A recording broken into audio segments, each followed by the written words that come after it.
Le voile sur l'illusion des relations humaines. La femme est essentiellement différente de l'homme, non seulement par son sexe, mais par sa nature même. Arthur Schopenhauer. Bienvenue sur Sculpture mentale, l'espace où nous plongeons au cœur des mystères de l'esprit humain et des forces invisibles qui façonnent notre réalité intérieure. Il y a un secret ancien, un mystère que peu osent affronter. Pourquoi, parfois, les femmes se tournent-elles vers des hommes dépourvus de culture, d'esprit, presque bestiaux dans leur comportement? Ce constat, cru et dérangeant, n'est pas une attaque, mais un appel à la compréhension profonde de la nature humaine, là où l'instinct lutte contre la raison. Imagine un théâtre antique où se jouent les passions humaines. Les rôles ne sont pas toujours ceux que la raison désire voir. Il y a dans la nature une force obscure, irrésistible, qui attire et repousse. Schopenhauer, en visionnaire, ne s'arrête pas à la surface des apparences. Il fouille le substrat des relations humaines, là où les désirs s'entrechoquent. Récit symbolique. Une rose éclatante au milieu des épines. L'homme cultivé, raffiné, pourrait être cette rose fragile et précieuse. Mais la main se tend vers la bête, la ronce sauvage, rugueuse, brute. Pourquoi ce choix inconscient? Est-ce une quête de puissance, de protection, ou simplement le jeu aveugle des pulsions? Question intérieure. Quel voile t'empêche de voir la vérité cachée dans tes relations? Quel regard peux-tu poser pour déchirer l'illusion et éveiller la conscience? Avant de continuer, un petit rappel.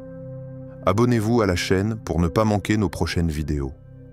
Si ce que vous voyez vous plaît, un like serait grandement apprécié et n'hésitez pas à partager vos réflexions en commentaire. Merci pour votre soutien continu. L'instinct primal est le miroir déformant des désirs, la volonté, et non la raison, est le véritable moteur de l'existence. Arthur Schopenhauer. Quand on s'aventure dans la jungle dense et sauvage de la nature humaine, il faut accepter de laisser derrière soi le confort des apparences civilisées. Derrière chaque geste, chaque décision, chaque élan, il y a cette force sourde, primaire, qui agit avant même que la conscience n'ait pu poser un regard. La volonté, brute, obscure, impérieuse, est ce moteur invisible qui façonne nos vies, bien plus que la raison, ce compagnon tardif, souvent incapable de dompter le feu des passions. Schopenhauer, ce philosophe visionnaire et sans concession, nous invite à considérer l'existence à travers ce prisme. La raison est un luxe, un ornement que la volonté utilise parfois comme outil, mais jamais comme maître. La volonté est plus ancienne que la pensée. Elle précède la logique, elle est l'instinct originel qui pulse dans chaque fibre de notre être. Elle est la force primitive qui pousse l'homme et la femme à chercher la survie, la reproduction, la perpétuation de l'espèce, et dans ce jeu millénaire, tout est permis, même l'oubli de soi. Dans cette perspective, la question de savoir pourquoi les femmes, parfois, préfèrent des hommes que l'on qualifie de bêtes, trouve une explication au-delà des jugements moraux. Il ne s'agit pas d'une simple erreur ou d'un choix superficiel, mais d'un mécanisme profondément ancré dans le vivant. Ces hommes, porteurs d'une force animale, brute, évoquent un instinct archaïque, celui de la puissance, de la protection, de la domination. Ils incarnent, à tort ou à raison, une sécurité primitive dans un monde souvent perçu comme menaçant. Une étude fascinante en psychologie évolutionniste vient éclairer ce phénomène. Dans des environnements caractérisés par l'insécurité, qu'elle soit économique, sociale ou même psychologique, les préférences féminines tendent à s'orienter vers des partenaires plus dominants, plus agressifs, parfois socialement brutaux. Ce comportement ne naît pas d'une logique raisonnée, mais d'un mécanisme ancestral inscrit dans la mémoire collective de l'humanité. Il s'agit d'une réponse adaptative, une manière de maximiser les chances de survie et de protection des enfants. Mais ce choix instinctif agit comme un miroir déformant. Il reflète non seulement la force brute, mais aussi les ombres intérieures que chacun porte.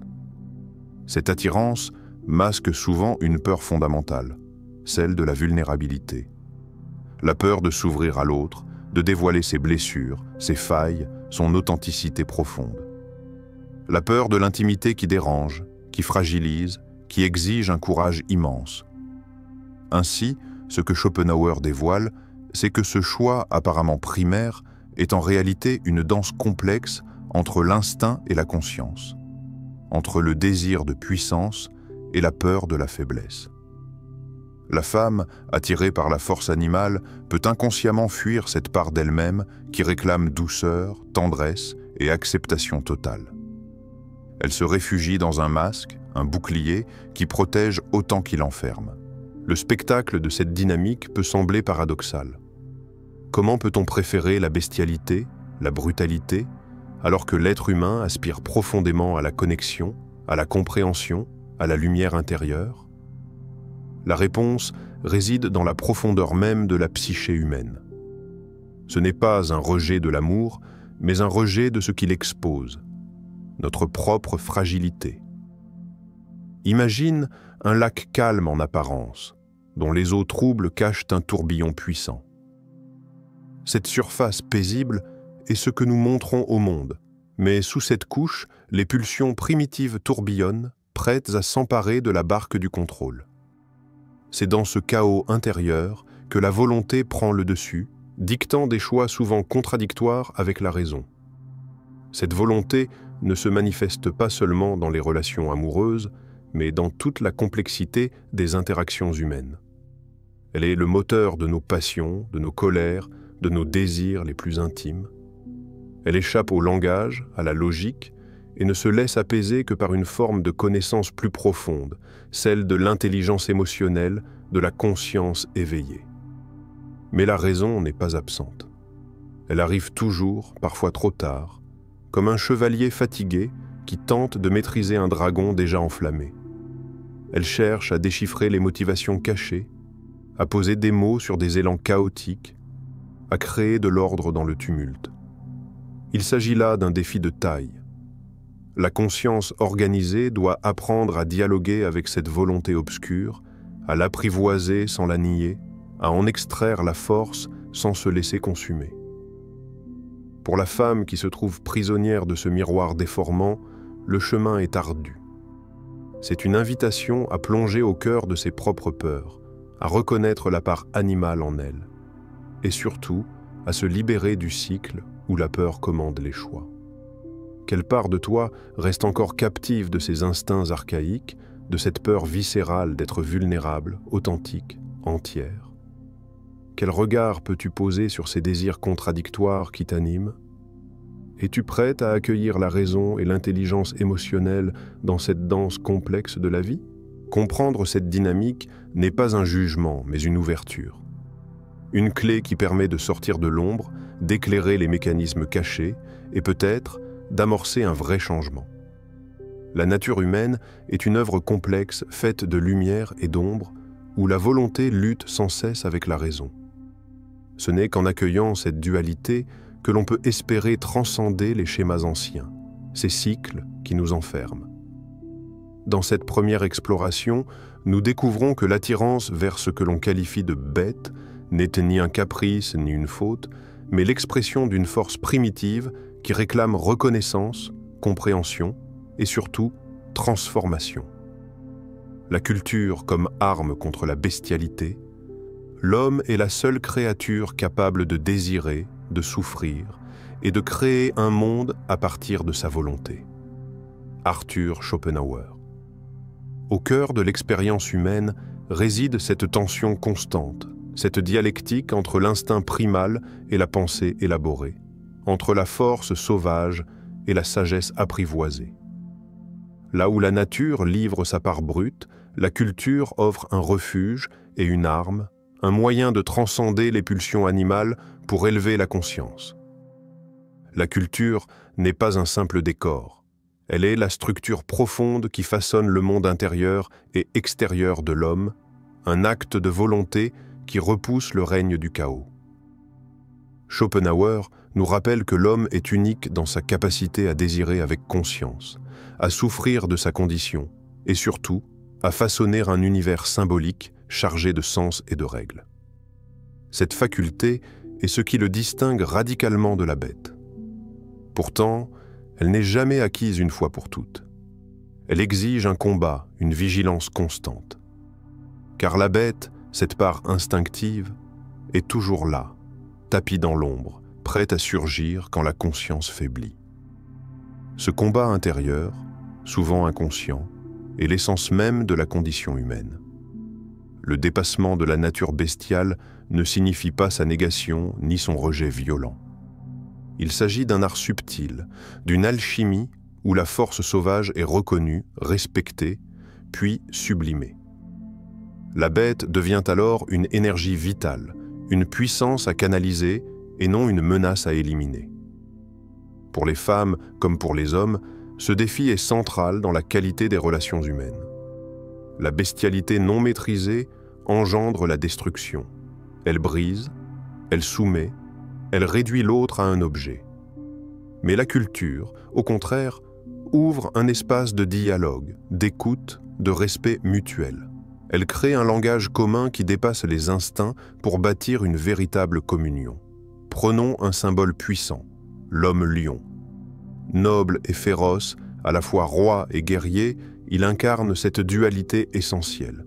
Il sait quand rugir pour défendre son territoire, mais aussi quand se faire silencieux pour observer, comprendre, apprivoiser. Ce n'est pas un rejet de la nature animale, mais une maîtrise éclairée. Ce lion est celui qui, face à la tempête intérieure, choisit la clarté de la conscience. Cette image s'applique aussi bien aux hommes qu'aux femmes, car chacun porte en soi cette tension, l'instinct, la volonté, la culture. La vraie puissance ne réside pas dans la domination aveugle, mais dans la capacité à créer, à donner du sens, à établir des ponts entre les êtres. La culture devient alors cette arme redoutable, non pour imposer, mais pour libérer. Dans ce contexte, la culture n'est pas seulement un ensemble de savoirs ou de normes sociales. Elle est un acte de souveraineté intérieure. C'est la capacité de choisir ses réponses, de structurer ses pensées, d'orienter ses désirs. C'est la maîtrise de soi, dans la plus haute expression, celle qui permet d'habiter pleinement son être sans être esclave de ses pulsions. Or, ce dépassement est loin d'être évident. La facilité, le conformisme, la peur de la complexité poussent souvent à fuir cette responsabilité. Il est plus simple d'abandonner la culture, de céder à la bestialité, de répéter les schémas anciens. C'est un refuge trompeur, un mirage qui semble offrir la sécurité, alors qu'il enferme dans l'ignorance. La question qui se pose alors, pour chaque être en quête de vérité, est cruciale. Comment cultiver en soi cette force de raison, cette discipline intérieure, sans renier la puissance viscérale de l'instinct? Comment trouver l'équilibre entre ces deux pôles qui semblent s'opposer mais qui, en réalité, s'appellent l'un l'autre? Cet équilibre est une œuvre d'art, un processus vivant qui exige patience, courage et humilité. Il passe par la reconnaissance de ses ombres, la compréhension de ses élans et la volonté de les intégrer en une synthèse harmonieuse.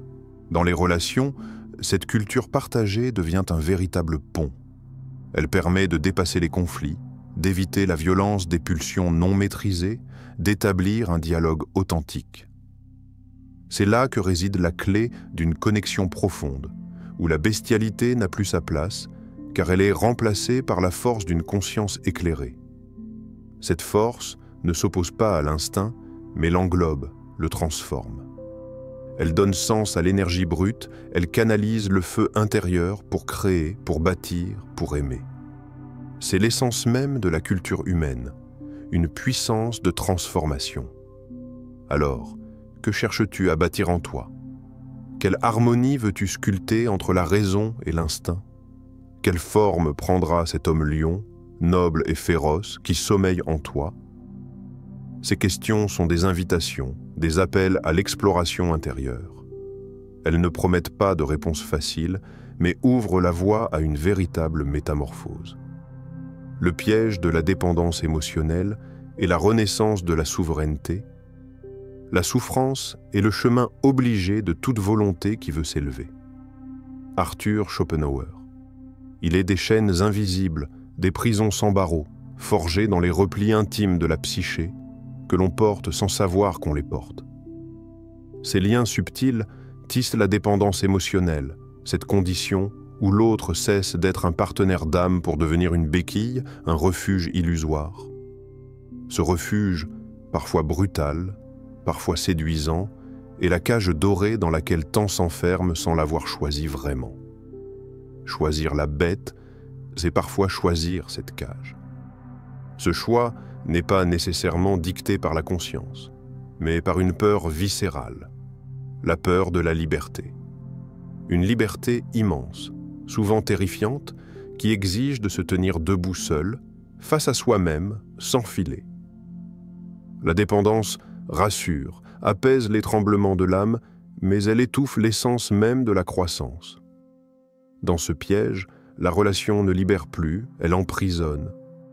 Elle gomme les contours de l'individu, elle détruit le chemin vers l'individuation, ce processus sacré où chacun devient pleinement soi-même, souverain et entier. Cette cage dorée, bien que séduisante, empêche la renaissance de la conscience. Schopenhauer, dans son regard aigu, ne détourne pas les yeux de cette souffrance. Il la reconnaît comme une étape nécessaire, un passage obligé sur la voie de l'élévation. La douleur, loin d'être une malédiction, est une forge où se trempe la volonté qui aspire à s'élever. Elle est la lumière crue qui éclaire les zones d'ombre, dévoilant les illusions dans lesquelles nous nous sommes enfermés. Des milliers de femmes, dans leur parcours souvent douloureux, ont connu cette réalité. Elles ont été prisonnières de relations toxiques où la violence, l'incompréhension, la peur régnaient en maître. Mais un jour, l'éveil survient. Ce n'est pas la transformation de l'autre qui ouvre la porte, mais la libération intérieure. Le retour à soi, à son pouvoir caché, à cette souveraineté que nul ne peut offrir ou retirer. Cette souveraineté n'est pas un don extérieur. Elle est la conquête la plus difficile, la plus essentielle. Elle exige de briser les chaînes invisibles, de dire non aux illusions confortables, de s'arracher à la douce prison du connu. C'est un acte de courage radical, une prise de responsabilité absolue. Et pourtant, ce chemin est offert à tous. La souffrance peut être transformée en une force féconde, un feu sacré qui purifie les scories du passé, qui éclaire la route nouvelle. C'est la métamorphose où le chaos intérieur devient une source d'énergie créatrice. Pose-toi cette question essentielle, celle qui résonne comme un appel intime. Où places-tu ta liberté? Dans une cage que tu connais, où la peur t'empêche de voler, ou dans l'immensité d'un ciel où chaque pas est un défi et une promesse? Être prêt à briser ces chaînes, c'est commencer à sculpter en soi un espace où la souveraineté peut s'épanouir. Ce n'est pas un rejet de la dépendance, mais une réconciliation profonde avec soi-même, un réapprentissage de la puissance personnelle. La renaissance n'est jamais un événement extérieur, c'est un feu qui brûle en silence au creux de l'âme. Schopenhauer nous invite à ne pas fuir la souffrance, mais à la traverser avec la foi que derrière elle se trouve la liberté. Es-tu prête à écouter cette voix intérieure qui t'appelle à te libérer, à traverser le feu, à renaître souveraine, maîtresse de ta destinée? Dans ce combat silencieux, chaque douleur devient un tremplin, chaque défaite un enseignement, chaque instant une opportunité de se réinventer. C'est le travail du sculpteur intérieur, celui qui façonne la matière brute de son existence pour révéler la forme pure de son être. Nous avons exploré ensemble des couches profondes de la nature humaine, entre instinct et conscience, entre dépendance et souveraineté. Sur Sculpture mentale, notre mission est d'aller au-delà des évidences, de réveiller la force qui sommeille en chacun, celle qui sculpte notre destin à l'image de notre volonté. Le choix que tu fais aujourd'hui, celui de regarder en face tes peurs, tes chaînes invisibles et d'oser prendre le chemin de la liberté, est le premier pas vers une transformation authentique. Ce chemin ne sera pas facile, mais il est le seul qui mène à une vie pleine, intense, portée par la puissance de ta propre souveraineté. Alors, pose-toi cette question. Es-tu prêt à te libérer de ce qui t'enferme? Es-tu prêt à devenir l'architecte de ton existence, à modeler ton esprit et ton cœur pour qu'ils vibrent à l'unisson de ta vérité profonde? Si cette exploration t'a parlé, partage cette vidéo. Commente avec ta réflexion la plus sincère et surtout, abonne-toi à Sculpture Mentale pour continuer ce voyage intérieur. Chaque jour est une nouvelle occasion de sculpter ton esprit, de réveiller ta force et de bâtir la vie que tu mérites vraiment. Le pouvoir est là, au creux de tes mains.